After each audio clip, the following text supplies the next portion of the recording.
ಏನ್ ದುರ್ಗವ್ವ ಇದು?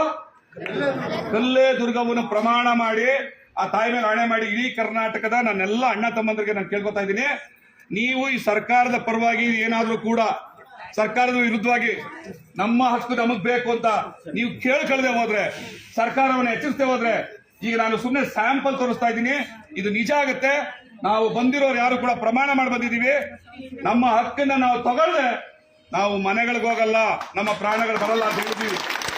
ನಮ್ಮ ಹೆಂಡತಿ ಮಕ್ಕಳಿಗೆ ಹೇಳಿ ಬಂದಿದ್ದೀವಿ, ಬರ್ಬೇಕಾದ್ರೆ ನಮ್ಮ ಹೆಂಡತಿ ಮಕ್ಕಳಿಗೆ ಹೇಳಿದೀವಿ, ಅವ ತಾಯಿ ನಮ್ಮ ಹೆಂಡತಿ ಮಕ್ಕಳಿಗೆ ಹೇಳಿ ಬಂದಿದ್ದೀವಿ, ಹಕ್ಕು ತಗೊಂಡು ಮನೆಗೆ ಬರ್ತೀವಿ, ಹಕ್ಕು ತಗೊಂಡ್ ಬರ್ತೀವಿ, ನ್ಯಾಯ ತಗೊಂಡ್ ಬರ್ತೀವಿ. ನ್ಯಾಯ ಸಿಗದೆ ಹೋದ್ರೆ ನಮ್ಮ ಹೆಣ್ಗಳು ಬರ್ತವೆ ಅಂತ ಹೇಳ್ಬಿಟ್ಟು ಬಂದಿದ್ದೀವಿ. ಎಲ್ಲ ನೋಡ್ತಿರೋರು ಹೇಳ್ತೀವಿ, ನೀವು ಮಾಡಿರೋ ತಪ್ಪಿಗೆ ನೀವುಗಳು ವಿದ್ಯಾವಂತ ಸಮುದಾಯ ಏನಿದ್ದೀರಿ, ನೌಕರರು ಏನಿದ್ದೀರಿ, ನಿಮ್ಮ ಹಕ್ಕಿಗಾಗಿ ನೀವು ಆಗ್ರಹಿಸ್ತಾ ಇಲ್ಲ, ನೀವು ಮಾಡಿರೋ ತಪ್ಪಿಗೆ ನಾವು ಶಿಕ್ಷೆಗಳನ್ನ ಅನುಭವಿಸ್ತಾ ಇದ್ದೀವಿ.